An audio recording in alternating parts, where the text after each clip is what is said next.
eterna mocidade, diz à gente o que é ser nobre e leal.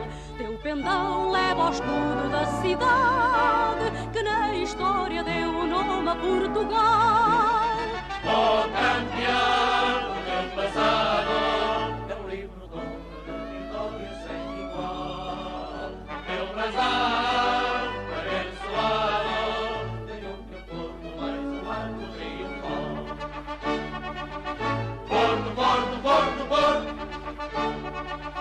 Porto, Porto, Porto, Porto, Porto, Porto. Quando alguém se atrever a sufocar o grito audaz da tua ardente voz, ao Porto então verás vibrar a multidão num grito só de todos nós. Oh, campeão do teu passado, teu livro de honras, de vitórias sem igual. Teu brasão, abençoado, tenho o teu corpo mais um arco triunfal. Porto, Porto, Porto, Porto. Porto, Porto, Porto, Porto, Porto, Porto. Tu comes torradas com galão? Como? E com manteiga? Com manteiga. Eu em casa confesso que uso manteiga magra e o leite também é magro porque eu só uso laticínios magros. Mas como eu tenho uma alimentação saudável, portanto no dia a dia Quem diria? tenho uma alimentação saudável, portanto permite-me, se vou a um sítio e que tenha a melhor torrada de sempre, eu como a torrada com manteiga dita normal. Portanto, não há problema em comer uma torrada e um galão. Não, não tem. Tem problema de correr a torrada e o galão se forem 12 torradas, 12 galões e no fim um bolo e antes um cozido à portuguesa gigante e a seguir. Isso há no âmbito de uma alimentação não saudável. Agora uma torrada e um galão vai muito bem. E, por exemplo, aqui, que é uma torrada um bocadinho diferente, em que temos... Eu, por exemplo, eu estou a comer uma torrada com ovo. Tu estás a comer uma torrada que tem abacate, que tem tomate. Sim. Também é perfeitamente enquadrável dentro de uma alimentação saudável. É, as pessoas têm muitas vezes medo de comer pão, porque acham que o pão engorda, não é? Tudo engorda, tirando a água, porque a água não tem calorias, portanto não engorda. Sim. Tudo o resto... Bebam água, portanto. Água, Bebam sim. água. A água é Bebam fundamental água. beber água. E comam pão. E o pão? Tem calorias? Tem, mas tudo tem calorias, tem a ver com as quantidades que nós vamos comer e depois também tem muito a ver com a qualidade do pão que vamos comer. Sempre que eu para os meus ouvidos. E, portanto, antes de falarmos do pão, o que nós vamos colocar no pão? Tudo bem, há várias hipóteses e temos hipóteses saudáveis. Neste caso, o ovo é uma ótima proteína, uma proteína com qualidade. O abacate tem gordura, tem, mas é uma gordura boa. Portanto, também tem a ver com a quantidade do abacate. Por exemplo, há pessoas que dizem, eu não como pão com manteiga, porque a manteiga então é do mal, e como com abacate. E colocam um abacate inteiro no belo do pão e a manteiga, se fossem colocar, ia ser um bocadinho pouquinho. Portanto, em termos de calóricos, se fôssemos a ver, se calhar o comer um abacate inteiro não é assim tão mais saudável do que comer aquele bocadinho da manteiga. Tem também a ver com isto, com as quantidades e às vezes com a forma que as pessoas inventam demónios em relação à comida. Tem muito a ver com as quantidades. É como o pão. Há muita gente que agora não come o pão por causa do glúten. Mas isso é uma coisa que me apoquenta. Quer dizer, mas porquê? Porque também é verdade que as pessoas quando dizem agora quero perder peso para o verão ou para o inverno ou what the hell, vou cortar no pão, guerra ao pão. E eu penso, mas porquê? Porque acham que sim. Mas quem? Quem é que... As pessoas, então, isto do peso, as pessoas adoram, querem milagres. Certo. A pessoa quer todos os anos um milagre para o verão. E não é que todos os anos esse milagre não funciona, porque se funcionasse, não precisavam do milagre do ano seguinte. Portanto, não funciona. E depois há ideias pré-feitas. E, portanto, acham que os hidratos de carbono são o demónio. Não é o demónio. Quando nós precisamos deles. Precisamos, é uma fonte de energia. Depois há os hidratos bons e os hidratos maus. E depois é tudo uma questão de quantidades. Certo. E, portanto, nós podemos comer o pão? Podemos. Não vamos, se calhar, é comer um saco de pão num dia e mais uma pratada de arroz e mais uma pratada de massa. O plano para eu emagrecer será diferente. O plano para tu emagreceres que é diferente da vizinha lá de cima e da vizinha lá de baixo. Quem diria? Então aquilo que vem nos posts do Instagram que não dá para todos não igual. dá Não. pena. Há regras que são para todos igual, mas depois as quantidades não são. É preciso fazer esse ajuste. Portanto, há pessoas que podem e devem, mesmo num plano de emagrecimento, comer o pão. Pão de qualidade. Apostem na qualidade. Se não são celíacos, podem comer glúten. E isso estás a dizer leva-me a outra questão, que é, por falaste nos celíacos, hoje em dia há uma série de pessoas que dizem que desenvolveram uma série de intolerâncias e que fizeram uns testes que dá para ver se podem ou não comer determinados alimentos e depois descobrem que não podem comer ervilhas e Nutella. A maior parte desses testes não são fiáveis, porque não, ou vai um alergologista e faz aqueles testes a sério, e esses nós temos em conta, por norma, a maior parte destes testezinhos que fazem nas farmácias ou por aí, que é uma picadinha e que fazem, não são fiáveis. Okay. Ponto número 1. Ponto número 2. Por exemplo, em relação à sensibilidade ao glúten, há estudos que são engraçados. Então, pegam em 3 grupos, depois um grupo realmente come uma quantidade muito grande de glúten, um grupo que come uma quantidade pequena de glúten e um grupo que não come glúten. E eles não sabem em que grupo estão. Okay. E o grupo que não tem glúten diz, tipo, acho que foram 45%, agora não quero precisar, mas 45% daquelas pessoas disseram todas que tinham tido mais complicações gastrointestinais. Portanto, não tiveram, porque aquilo tiveram a fazer um placebo, portanto nem sequer glúten tinha. Portanto, esta questão da sensibilidade ao glúten às vezes é um bocadinho exacerbada e às vezes não tem a ver com o glúten. Portanto, voltando ao pão, um pão de má qualidade, por causa do fermento, porque agora os pães, o qual foi o objetivo era uma produção o mais rápido possível, portanto aquela fermentação natural é lenta, dá muito mais trabalho, foi alterada para uma fermentação muito rápida, com muitos químicos, com muitos aditivos, depois vamos ver a lista de ingredientes, é uma coisa deste tamanho, enquanto um pão devia ser farinha, água, sal e fermento. E amor. E muito amor, mas isso amor em tudo. E depois acabam por ter reações por causa dessa má qualidade. E depois também, depois não é só o pão, depois acabam por comer muitos alimentos com muito açúcar, alimentos muito processados, que vão ter influência sobre a nossa flora intestinal. E a nossa flora intestinal é muito importante e depois, às vezes, não é um produto, é a junção daqueles produtos todos que vai ter o problema. Portanto, o objetivo será sempre, então, a gente tentar, no dia-a-dia, fazer uma alimentação o mais saudável possível e ser saudável não tem que ser eu agora sou saudável sempre e não saio isto fora do esquema. Porque isso também é uma doença, ou seja, isso também dá asa a criar... Os extremos são sempre maus.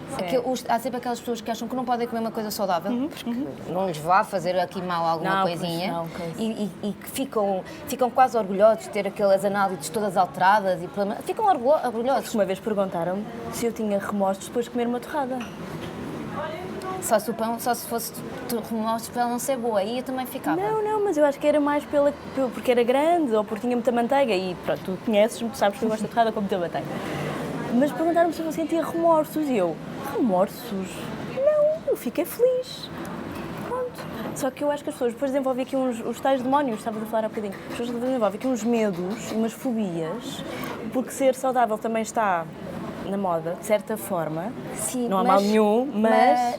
Está, ainda bem, mas, por exemplo, aquela questão que há bocado dizia do abacate, são capazes então de dizer um brunch então saudável, depois Instagram, 15 hashtags, mega saudável, mega cenas, sou mais saudável que a minha prima, que a minha vizinha, sou a mais saudável de sempre. Feed cenas. E depois tem uma taça gigante de açaí com banana e granola, mas uma coisa que dariam 3 porções, um batido que tem não sei quantas peças de fruta, portanto, ali cheio de açúcar, não sei quanto abacate mais ovo, ou seja, é saudável, mas depois é a quantidade que vão comer que não é saudável, ou então as panquecas XPTO, que até não têm açúcar, mas têm mel.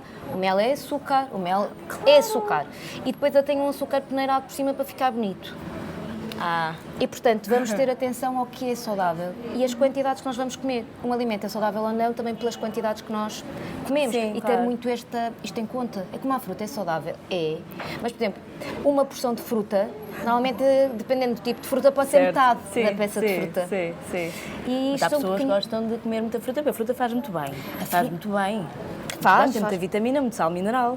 E não comem o pão para não engordar e comem 5 peças de fruta. E ficam cheios de fome e, portanto, não vão comer mais a seguir e depois ficam desequilibrados. Que é muito, vamos ter bom senso, vamos ser ponderados e equilibrados. Nós não somos talibãs disto. Não somos. Nem para lá, nós não somos talibãs. E, portanto, quando às vezes me dizem assim, tu és nutricionista e comes não sei o quê. Como? Tu és nutricionista e foste ao restaurante não sei qual. Não és fundamentalista? Não, é o que eu digo assim. Sabes porque é que eu posso ir a restaurantes normais, que não vou àqueles todos da moda saudáveis? Porque eu sei escolher. Portanto, eu sei escolher, isto aqui já é uma vantagem. Ser nutricionista não é uma doença, é uma profissão. Claro. E que tenho amigos. Portanto, assim, eu tenho um peso normal, eu sou saudável, não tenho problemas, as minhas análises são sempre aqui muito incríveis, eu faço muito exercício físico e, portanto... Fazes, sim, senhora, que eu vejo. É verdade que vou e vou-me mariscada e como pão torrado com manteiga. Como? Pronto, lá está. Depois no dia seguinte volto à minha vida normal. Mas claro. é bom saber fazer estas escolhas. É bom sabermos comer e é bom não entrarmos nas dietas malucas, porque na dieta maluca normalmente é retira. Sim. Começas a comer o mínimo de alimentos possível, fica assim muito restringido, não tiras prazer na comida, porque depois também não comes as coisas. Claro que aprender a comer comida saudável é bom, a comida não tem que saber a cartão, a comida pode ser comida bonita e a saber bem, e ir aos sítios e aprender de forma, por exemplo, se o objetivo for emagrecer, a pessoa emagrece e depois consegue manter-se magra. Eu já tive excesso de peso, eu já tive ali um princípio de anorexia. Já estiveste nos dois polos? Já. E, portanto, eu sei o que é que passa, o que é que se vai na cabeça da pessoa, quer de um lado, quer no outro. E, portanto, isto foi tudo antes de eu ter tirado nutrição. Eu tive ali excesso de peso mais ou menos até ao final da adolescência, ali no final do liceu. Mas tu não tiraste logo nutrição? Não, eu tirei biologia e só depois é que tirei nutrição. Também dá-te aqui um conhecimento... Fisiologia, exatamente, isso é exatamente, bom, sim. E saber ler artigos científicos e falar de ciência. Sim. E, portanto, essa parte de excesso de peso, depois tive dietas malucas, coisas malucas, o que é que levou? Entrei ali num princípio de anorexia, felizmente a minha família estava atenta e foi fácil de, digamos, dar o salto. Trazer cá por cima. Mas ainda tive ali um período, ali um bocadinho de transição e depois o medo de alguns alimentos, eu também tive, eu cheguei a ter medo do pão, eu tinha medo assim de algumas coisas, eu não comia, depois era todo um drama. Depois a pessoa, por exemplo, uma pessoa, por exemplo, um anorético, pensa muito mais em comida do que alguém com excesso de peso. Com excesso de peso. Pensa-se muito mais. Porque é mais controlado. Estamos sempre a pensar o dia todo. O que é que eu vou comer? O que é que eu vou comer? E não é esta coisa que eu às vezes estou a almoçar e o que é que vou jantar, não é? Não é nesta questão. Tão bom, gosto tanto. É outra questão de fazer contas, os números, o somar as calorias. Sim.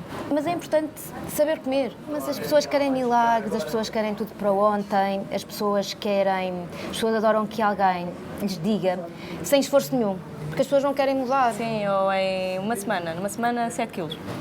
E depois ouço falar daquelas palavras detox, que é uma coisa... Sabes que nós temos fígado? Olha, dieta... nós temos fígado, felizmente, e rins. E não é que eles fazem esse trabalho de detox por nós, é maravilhoso. Opa. Há pessoas que realmente têm um fígado que não é funcionante. Eu acho que isso é notícia de última hora. Juro-te, posso dizer, notícia de última hora, nós temos fígado e temos rins que fazem esse trabalho. E, portanto, é que depois, nós até podemos ter... Eu costumo dizer, se a pessoa comer pouca gordura saturada, se comer pouco açúcar, se tiver uma alimentação variada, equilibrada, é detox. Pois, exatamente. Já funciona bem. Sim. As redes sociais são maravilhosas. Eu adoro são redes ótimas. sociais. Nós vivemos lá. Eu vivo lá. Tem essa vantagem da informação chegar a locais que Verdade, pessoas sim, de outra dúvida. forma não chegaria.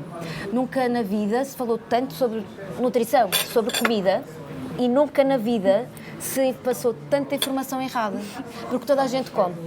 Toda a gente come várias vezes ao dia. Logo. São especialistas. Isso, toda E, portanto, a gente. há estes especialistas depois, não é? E que depois é fácil depois ter seguidores e a pessoa põe para lá.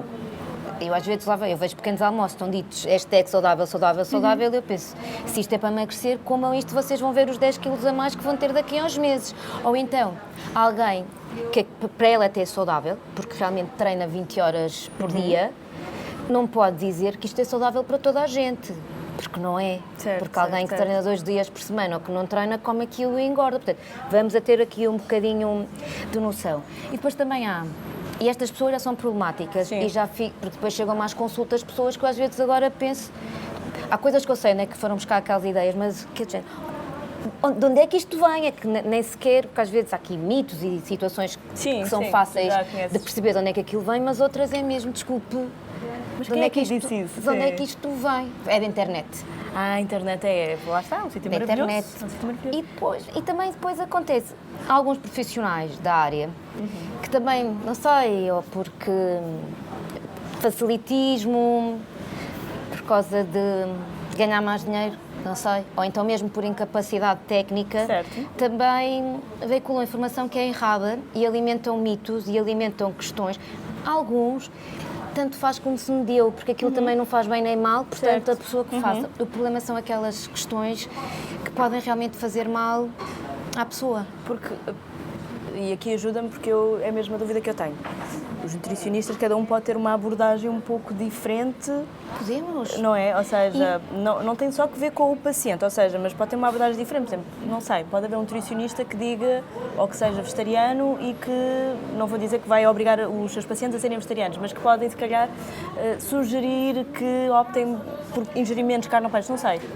É possível? Sim, é possível e podemos ter mais caminhos, Certo. mas há uma coisa que todos devemos fazer, que é evidências científicas devem ser a base de toda a informação que nós veiculamos e, para além, e que não podemos pôr a saúde dos nossos pacientes em risco. Claro. Mesmo que não fosse por um código deontológico que uma pessoa tem. Por ser bom profissional, Claro, preocupar-se ter brio, com o bem das pessoas, portanto, fazer assim. Pois claro que há várias abordagens e nós não podemos ser, eu agora, é isto que eu faço e é isto para toda a gente. Não, a mesma pessoa também tem que perceber Claro. que tem que haver aqui jogo de cintura, digamos assim, perceber O que é que as pessoas os gostam hábitos, também? perceber se faz exercício ou não, às vezes mesmo questões de saúde, ou mesmo ali questões que alguém que tem mais sensibilidade à insulina ou não, estes pequenos pormenores que vão fazer diferença, não é? De maneira que realmente, porque a forma de nós conseguirmos que as coisas resultem é que, tudo bem, se a pessoa fizer o mesmo que está a fazer antes, vai ter os resultados que tinha Sim, antes. claro. Temos que fazer diferente para ter resultados diferentes, mas que sejam as mudanças que sejam necessárias fazer, que também que sejam mais fáceis da pessoa ir pondo em prática. Claro. Depois às vezes também aquelas pessoas que a culpa é de tudo, elas não têm responsabilidade de nada. Ou seja, aquilo não resulta porque a culpa é do nutricionista e depois porque... Não tem tempo. E depois é impossível. Eu nunca na vida vou ao ginásio. Não, Tudo bem, não gosta de ginásio, mas tenta então fazer algum tipo de atividade, explicar quais são Ou os andar mais, benefícios. qualquer coisa, não? E a pessoa diz que não. Pois há um dia que vai ver a luz. Espero eu. Pronto, e há estes casos. E depois, tudo bem. Mas tentar sempre, nós temos é que ter isto em mente. A saúde das pessoas, o bem-estar das pessoas. Eu digo muitas vezes, eu quero lá saber se a motivação da pessoa é caber no biquíni agora Seja, para agosto. não é? Que seja, mas que essa motivação sirva para fazer reeducação alimentar. Alteração de estilo de vida. Sim, mas não se fala muito em reeducação alimentar. Aliás, não se fala em educação alimentar. E agora isto leva-me a outro Dietas. ponto, que são as dietas, é a palavra dieta, e é também depois a informação que é veiculada, como estava a dizer há pouco, por profissionais ou não. Agora também temos esta moda, Adoro modas. sim, de pessoas que têm uma conta que comem, que depois têm uma conta de Instagram, são duas condições sine qua non, não é? E depois o que é que fazem? Dão dicas e dão conselhos. Pronto. E é aqui que eu quero chegar. Como é que tu vês esta franja de população que tem este tipo de prática? Porque Acho mal. é uma irresponsabilidade, digo eu. Acho mal, sabes porquê que eu digo assim? Eu adoro bloggers de moda, não são todas, há uma e meia claro, dúzia que eu adoro, e há umas brasileiras maravilhosas. Adoro. Qual é assim uma que gostas? Então, olha, temos a Camila Coutinho, Ai, acho não tanta conheço. graça. É. É das garotas estúpidas, que é o blog dela. Ai, não conheço. Adoro. Já vou seguir. E nós vamos e elas vão, semanas de moda, é para Nova Iorque. Ah, não, se é para Nova Iorque, vamos para Nova Iorque. É para Paris, elas Temos vão um a dia. todas. Acho incrível. A única coisa que a gente pode dizer, tipo, ela está a dizer que se vai usar neon e depois é para disparate, eu não gosto nada de neon. Agora, quando alguém diz, mas come isto porque isto faz-te bem, ou não comam isto que isto faz mal, e falam disto como se soubessem muito o que estão a dizer. Atenção, não é assim, tenham lá cuidado. Isto aqui é mesmo aqui o problema também, muitas vezes, das marcas que se associam a influenciadores também. que não são propriamente da área. Certo. Então essas do detox está mais do que na moda. Não, e detox. pode levar problemas. Pode levar Claro que problemas. sim, claro que Já há sim. pessoas que já morreram por causa dessa doença. Mas tudo bem, do detox, mas não faz mal. Tudo bem, está tudo bem e que não está nada bem. Certo. Eu quando criei o meu blog, porque eu percebi Há quantos anos? e que já foi pai há 10 e não tinha eu noção do que é que isto ia chegar. E já na altura eu achava que havia muita informação errada na internet e, portanto, eu se era especialista na matéria, se eu até gostava do digital, pronto, vou cá criar um blog que eu possa passar a informação e para estar mais perto das pessoas. Portanto, e fui fazendo este trabalho e vou tentando fazer este trabalho. Uma das minhas maiores lutas é tentar desmistificar, acabar com mitos e o outro que também acaba por ser um mito, que é as pessoas acham que para comer saudável é comida que sabe mal, a comida é feia, é comida de gente doente. Não pode ter sabor, é passar fome. Não, a comida pode e deve ser bonita. Eu, por exemplo, agora mais do que nunca, eu coloco muitas receitas coloco muita fotografia da comida que eu faço. Hoje fizeste aqueles muffins que recuperaste, que são ótimos. E que, portanto, para as pessoas perceberem que a comida pode e deve ser bonita e saber bem, nós podemos dar sabor. Quando alguém diz, não, mas para mim é impossível de emagrecer porque eu gosto de comer, eu digo, que maravilha, também eu desconfio das pessoas que não gostam de comer. Essas pessoas são matreiras. Não podem ser do bem. Essas pessoas não são do bem. Portanto, se a pessoa gosta de comer, tem que comer com qualidade.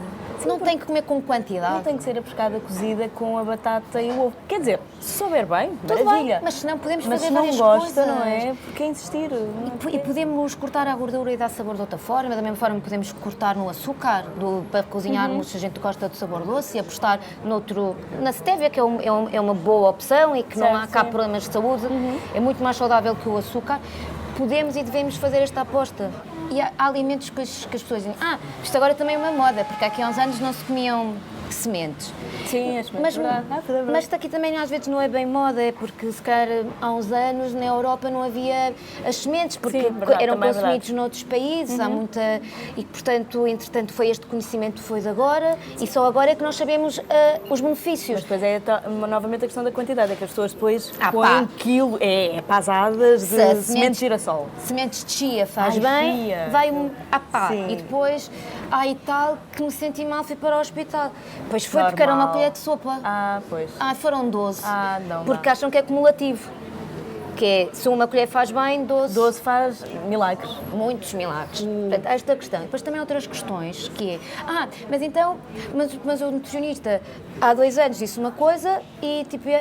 Ana, há 2 anos disse uma coisa, agora a Ana está a dizer outra, que é... A ciência... É uma coisa espetacular e vai havendo estudos e vai-se vendo e vamos, às vezes há percepções e há estudos que iam num sentido, entretanto, ou mesmo por causa de... Há outras formas de investigar e percebe-se que afinal aquilo que se dizia, por exemplo, durante muito tempo dizia-se que os ovos, quem tinha colesterol não podia sequer comer ovos. Agora está a falar dos ovos, os ovos realmente é uma coisa interessante. Porque... Entretanto, agora percebe-se que mesmo quem tenha colesterol pode ir comendo os ovos, porque afinal o colesterol que a gema tem não é assim tão mau, vamos assim dizer.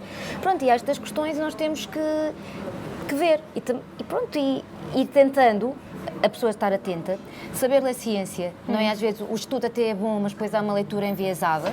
Diz-me uma coisa, em termos de, já que estamos a falar de ovos, há uma regra ou não há uma regra?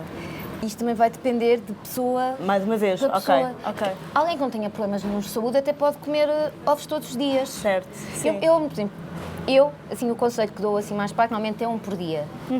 Mas não há mal, então, comer 1 ovo por dia? Não. Agora, alguém que tem alergias, alguém que tem intolerâncias, alguém que tem outros problemas, atenção. Tentar, se os ovos puderem ser de galinhas felizes, daquelas galinhas que andam à sopa, ótimo, melhor. Mas isto aí voltamos à questão que é a qualidade do que aquilo que nós estamos a comer. E depois também qual é a questão às vezes do ir variando. Porque a pessoa também se comer excesso de ovos, para estar a comer o ovo, deixou de comer outra coisa. E se deixou de comer outra coisa, vai haver outros nutrientes que também precisava, que não vai consumir. Claro. E portanto é bom ir variando. Isso leva-me a outro tema, que é, por exemplo, pessoas que estão a reduzir muito a ingestão de carne. Seja por questões de saúde, seja por questões ambientais, tudo bem. Sim. Há opções. Que há o seitã, há o tofu, há a soja. Qual é a tua posição em relação a estes substitutos? Vou-lhe chamar assim porque não tenho uma palavra melhor. Pessoas então que estejam a reduzir a proteína, lá está. Mas há aqueles que não comem carne nem peixe, mas até mantêm o ovo e o leite. Exatamente. Ótimo. Que assim ficam com os níveis de vitamina B12, que é uma coisa importante. Em relação à soja, soja e derivados, a soja eu aconselho, especialmente mulheres, a ter uma ingestão reduzida de soja. Soja, ok. Por causa da questão hormonal. Há alguns cancros que são hormonodependentes e há alguns estudos que indicam que pode haver fator de risco. Isto nas mulheres? Sim, fator, porque normalmente é mama ou ovário. fator de risco pela ingestão de soja. Portanto, assim, também não é, nunca ninguém mais vai comer soja na vida. Mas nós temos outras opções. Nós podemos ir às leguminosas, por exemplo, e nós conseguimos, muitas vezes, um cereal e feijão com arroz, ficamos com os aminoácidos todos. Podemos ir fazendo estas junções. A quinoa também tem proteína. Podemos ir alguns vegetais, as sementes. Podemos fazer aqui fazer aqui a mistura e termos os aminoácidos todos.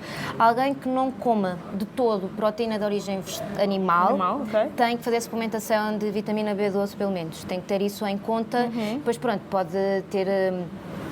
Nós podemos ir buscar, por exemplo, podemos ir buscar ferro só aos vegetais, claro que sim, claro. Mas é um bocadinho menos biodisponível e... lá está, né? E a questão é estar atento, se for preciso algum tipo de suplementação, também se faz. Alguém que queira deixar de comer carne e peixe, que não ache que é só deixe de comer carne ou peixe, tente, nem que seja, ir falar com um nutricionista uma vez, para perceber quais são ali as trocas que pode fazer. Com o nutricionista, não mandar uma mensagem privada a alguém fit. Não, perguntar a um nutricionista, alguém que realmente possa explicar quais são então substitutos que sejam bons e que a pessoa não, e que vá tendo os nutrientes todos e que também não engorde, porque às vezes também então deixam de comer carne ou peixe e depois aumentam imenso a quantidade de outros alimentos e podem haver um aumento de peso. Mas sim, perguntar a especialistas. Sim. E eu tenho aqui mais uma pergunta que esta aqui, pronto, já nos conhecemos um bocadinho, não é? E às vezes gostamos de brindar. Somos pessoas que brindam. E eu sou uma pessoa que brinda. Nós brindamos muito à vida, não é? E isto leva-me a esta questão. E o vinho? Então é assim, o vinho... Por favor, diz coisas boas sobre o vinho. Digo coisas ótimas sobre o vinho. O vinho tem antioxidantes. Também vinho de qualidade, não sei daquele vinho. Sim, não aquele martelado. Exatamente, que é feito, como eu costumo dizer, que vai-se ali fazer com pó e água. Que vem no pacotinho. O vinho de qualidade, o vinho tem antioxidantes. Até há estudos que demonstram, por exemplo, porque é que os franceses tinham menos problemas cardiovasculares e prendia-se bastante até com essa questão. Quem não bebe vinho, não vai começar a beber vinho agora por causa disto, mas quem já bebe, beber assim de forma moderada claro. Pode perfeitamente beber vinho. Mais uma vez. Sim. Por exemplo, é como a cerveja. Por exemplo, a cerveja, dentro das bebidas alcoólicas, até que tem menos calorias. É, porque tem menos álcool.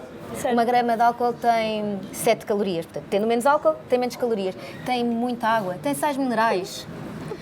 Portanto, é possível beber. Vem os santos. A pessoa vai comer a sardinha. Com pão. Com a fatia do pão. Uma broazinha muito boa. Pode perfeitamente beber ali uma cerveja ou um copo de vinho, brindar. E há 10 não. 10 se calhar já é um bocadinho demais. Pronto. E depois também é capaz de ficar mal disposto no dia seguinte. Possível. Tenho dicas no meu blog para ressaca, porque eu sou sensível a este tema.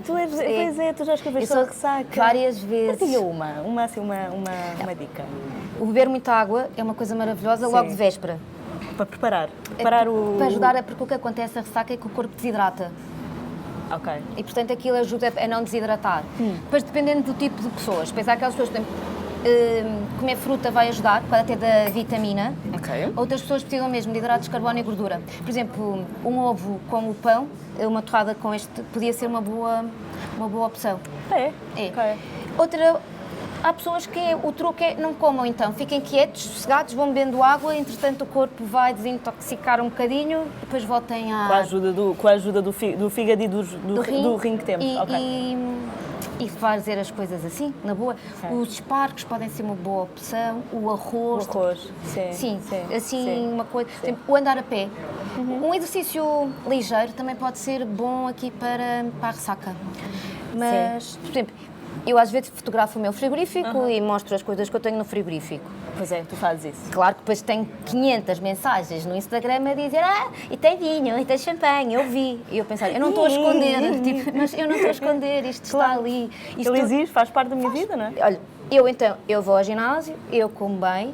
Eu, por exemplo, se eu for jantar fora, eu prefiro não olhar para a sobremesa, porque não me diz nada, não me deixa feliz. Confere. E então prefiro o meu vinho, prefiro brindar e isso sim deixa-me feliz e, portanto, são escolhas. É tudo uma questão de escolha. Aquilo é o símbolo que ele faz sempre, que é o manguito, que é para eu perceber que já passou maior. Pois, eu adorei que ela tivesse visto o menino. O quê? Não vi. Não vi. Mas olhaste. Mas não vi. Ó meu Porto, onde a eterna mocidade diz à gente o que é ser nobre e leal. Teu pendão leva ao escudo da cidade que na história deu o nome a Portugal. Ó campeão!